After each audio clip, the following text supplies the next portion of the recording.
On the news, President Tinubu to meet service chiefs over renewed violence and rising killings in the country.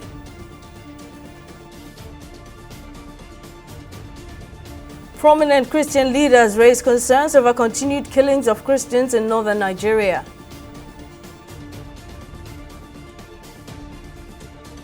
A Nigerian Bar Association Osogbo branch condemns arson attack on the Osun High Court in Ilesha.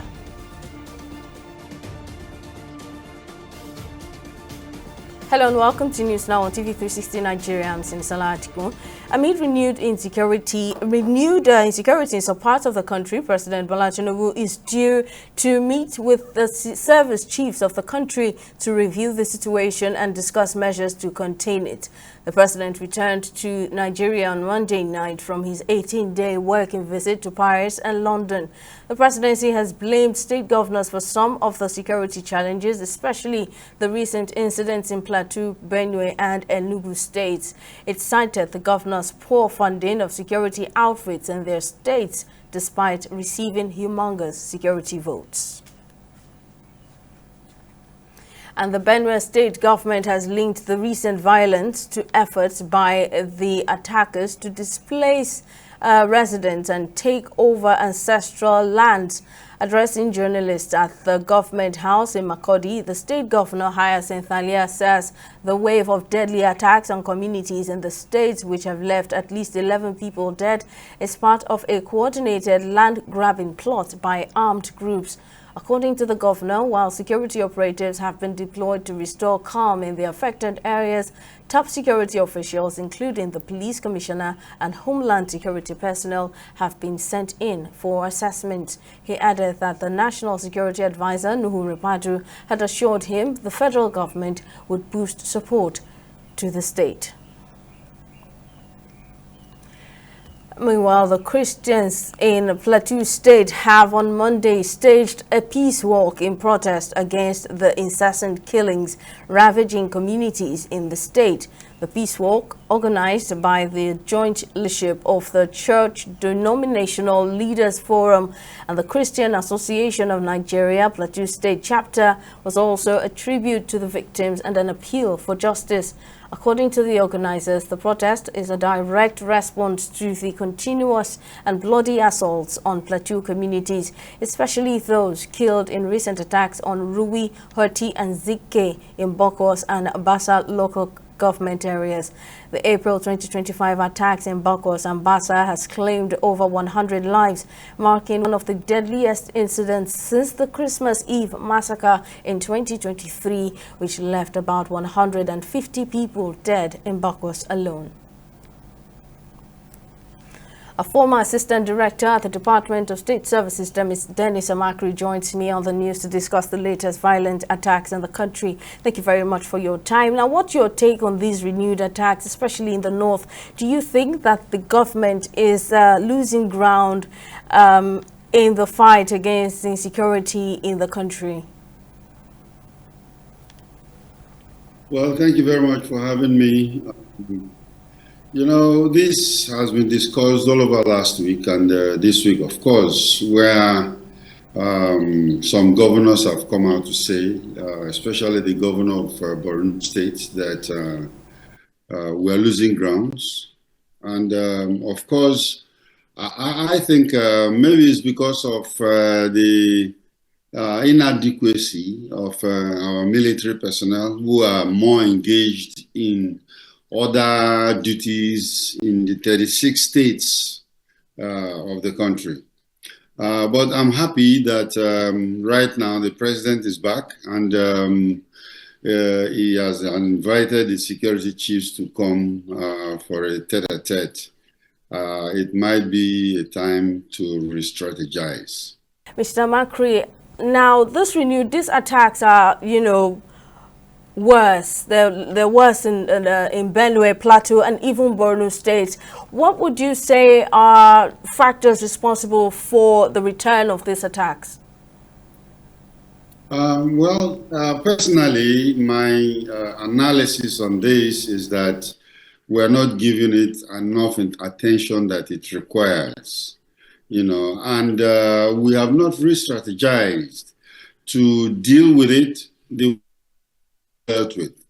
Because what is happening here is that we are having different kinds of attacks in Plateau, and it is actually not herders, farmers.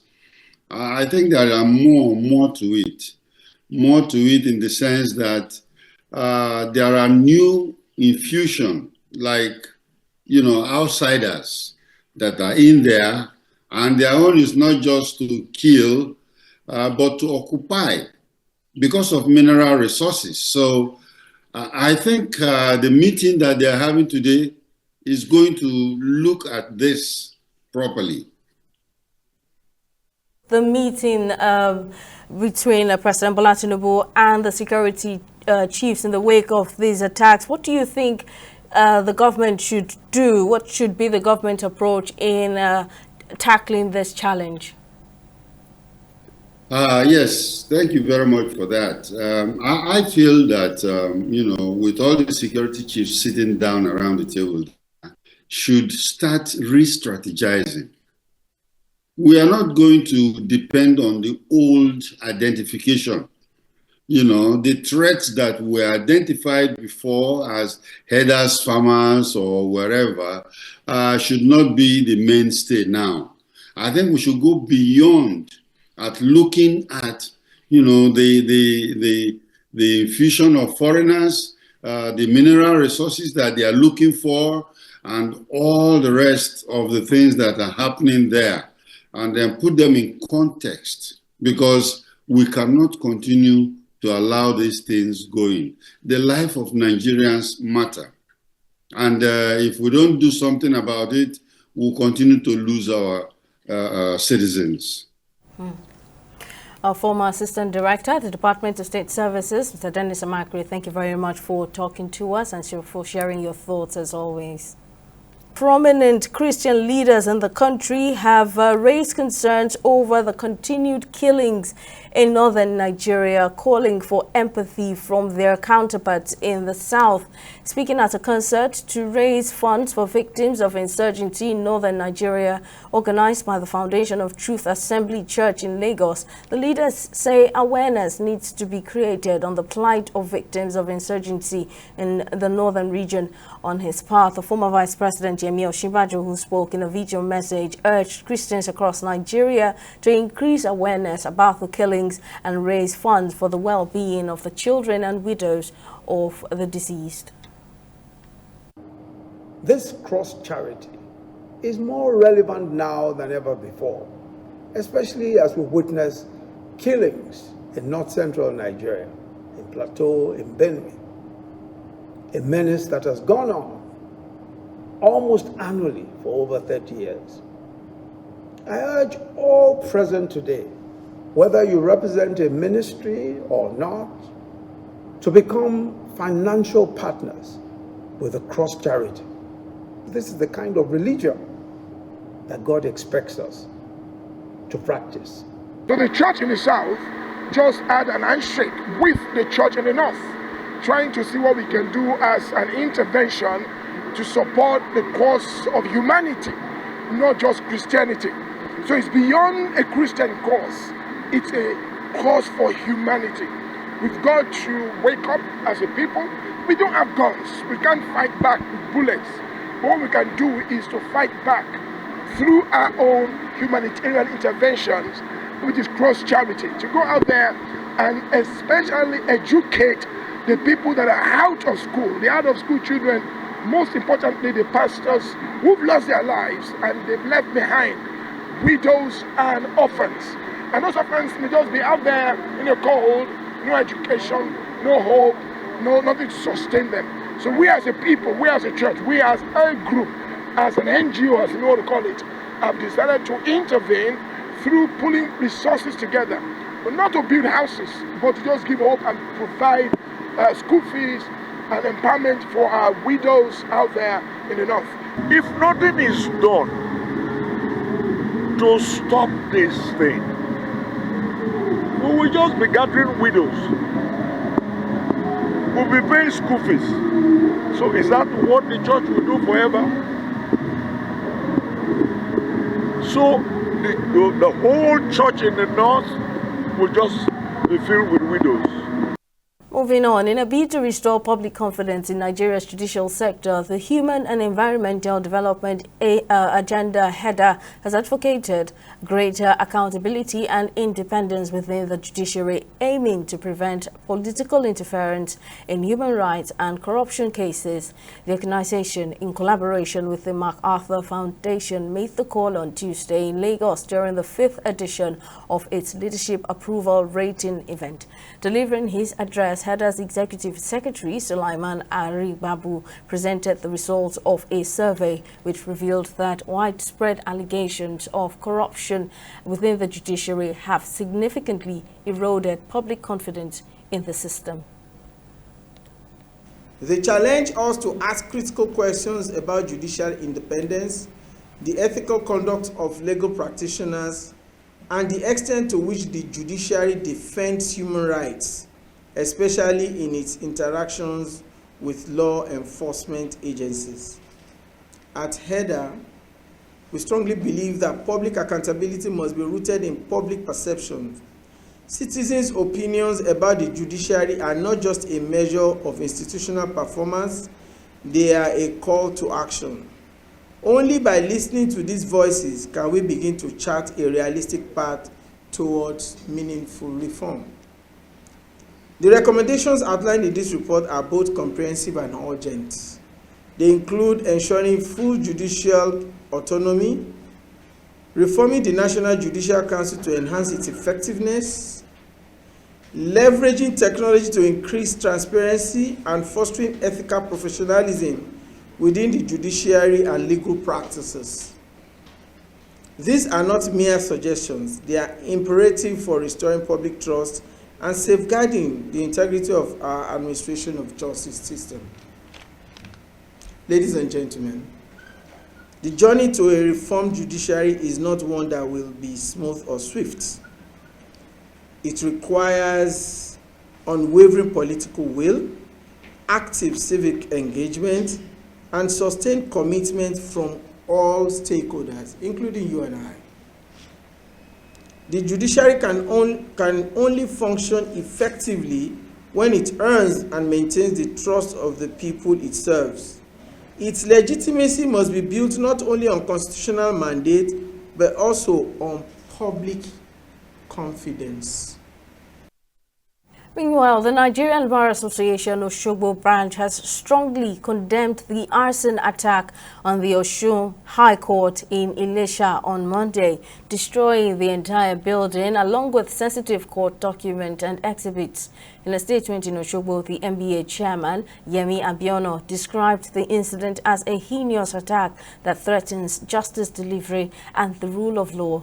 He expressed concern over the recurrence of such violence, noting that a similar attack had occurred years earlier in Court 3, where a judge's chambers was burnt down. Abiono commended the Osun State Governor Ademola Adeleke for his swift response, including ordering a thorough investigation and enhanced security around the court premises.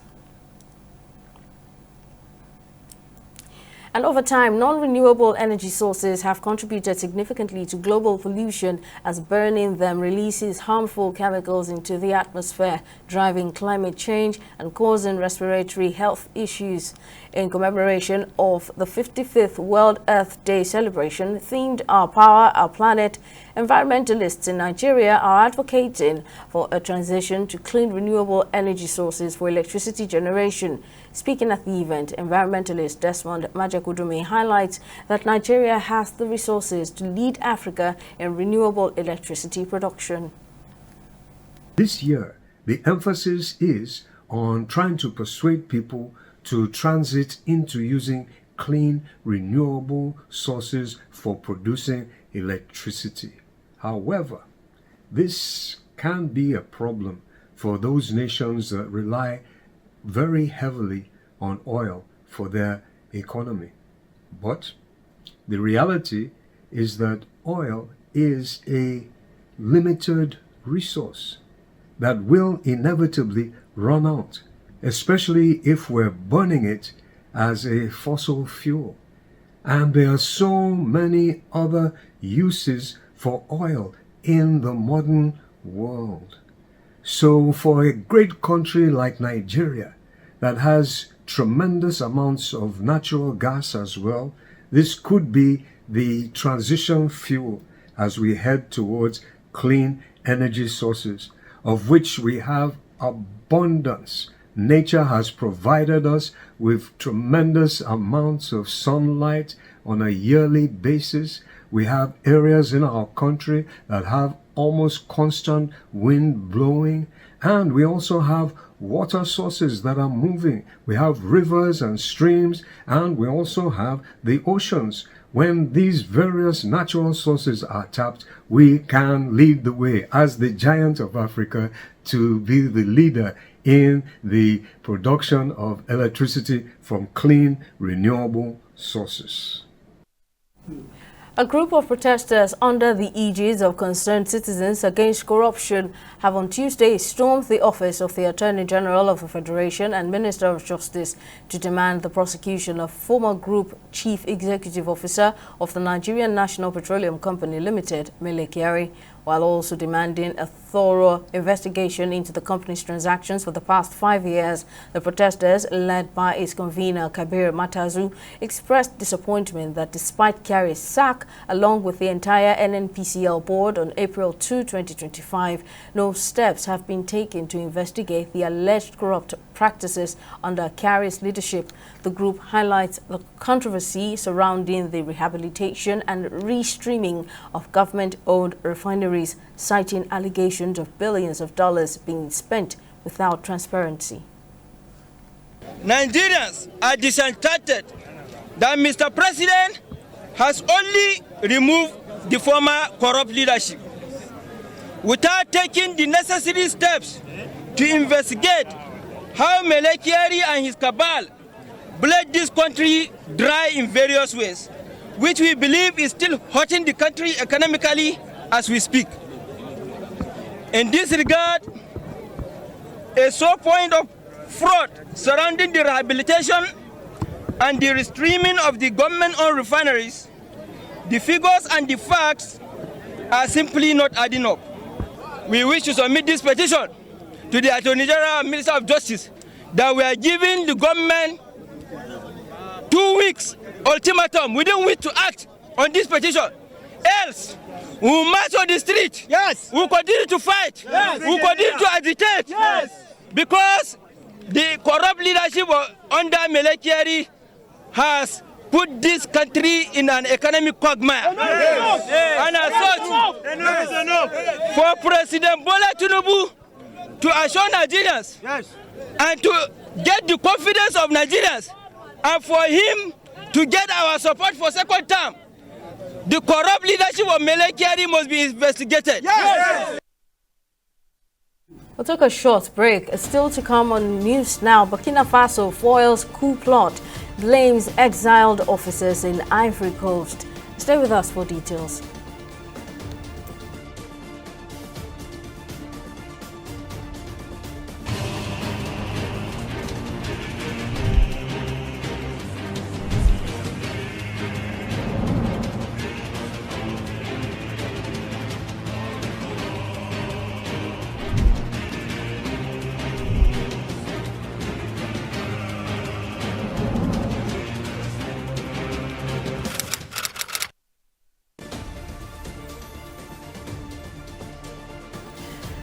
Welcome back. Is our story as we took earlier in the news. Amid renewed insecurity in some parts of the country, President Bola Tinubu is due to meet with service chiefs of the country to review the situation and discuss measures to contain it. We also informed you that prominent Christian leaders in the country have raised concerns over the continued killings in northern Nigeria, calling for empathy from their counterparts in the south. In case you missed any of our news bulletins, or for more updates, you can catch us on Limex World TV and AVO TV, or log on to our website on www.tv360nigeria.com. You can also follow us on our social media platforms on Twitter, Instagram, and YouTube at TV360 Nigeria, or download our mobile app on Google Play Store, Huawei App Gallery, and Apple Store. on Facebook or TV360 online. Opinions are free, facts are sacred, but truth is universal. How, in practical terms, can we, for instance, de-escalate the tension? When you go into public office, you must be ready to answer to the people. We know where the enemy is. 3 places. The Lake Chad Basin, the border area between Nigeria and Cameroon, and then the Sambisa Forest. On Digi 360, we give you a complete dose of everything. Opinion, facts, and undiluted truth. I hardly believe what politicians are saying in this part of the world. A new Nigeria is possible, a future is possible. We delve into the issues, dissect it so that you can understand it, and use it to take action. I don't think there's any need for any governor to look for grant for ranching. Digi 360, dissecting the issues.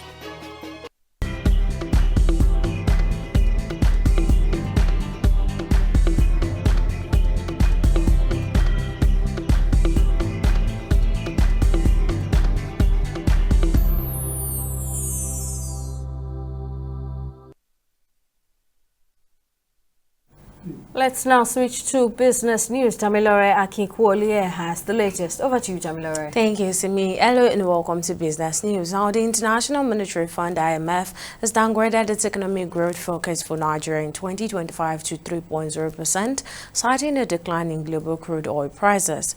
The revised projection was contained in the IMF's April 2025 World Economic Outlook report, released on the sidelines of the ongoing spring meetings of the IMF and the World Bank in Washington, D.C. The new forecast represents a 0.2 percentage point reduction from the fund's previous projection of 3.2%. The IMF also has projected the Nigeria headline inflation will average 26.5% in 2025, following a recent rebasing of the Consumer Price Index by the National Bureau of Statistics. We'll go on a short break here and be back with stock market reports.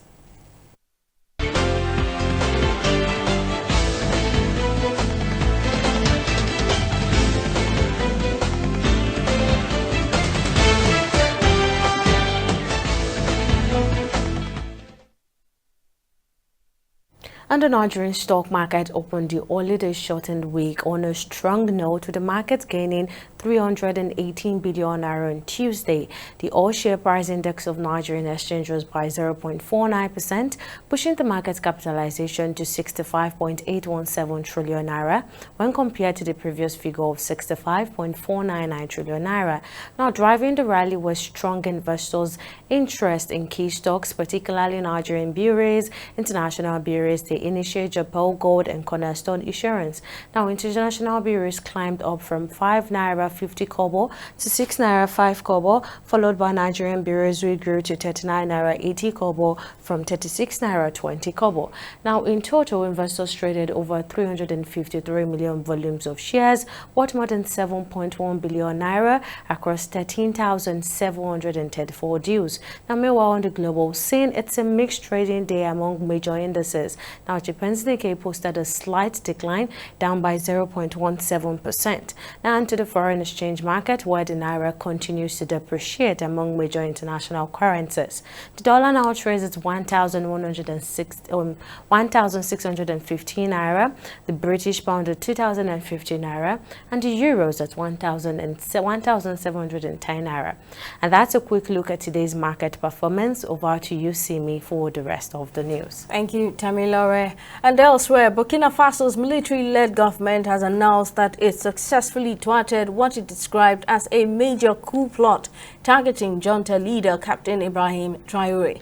Burkina Faso Security Minister Mahamadou Sana disclosed this in a televised address on Monday, that both active and retired soldiers allegedly working in coordination with terrorist groups had conspired to storm the presidential palace. Sana claimed that the objective was to plunge the country into chaos and install a regime under the control of an international organization while attempting to manipulate public sentiment by using religious and traditional leaders to sway military officers into supporting the coup. He further alleged that the masterminds of the plan were operating from Ivory Coast, identifying 2 former army officers believed to be behind the operation.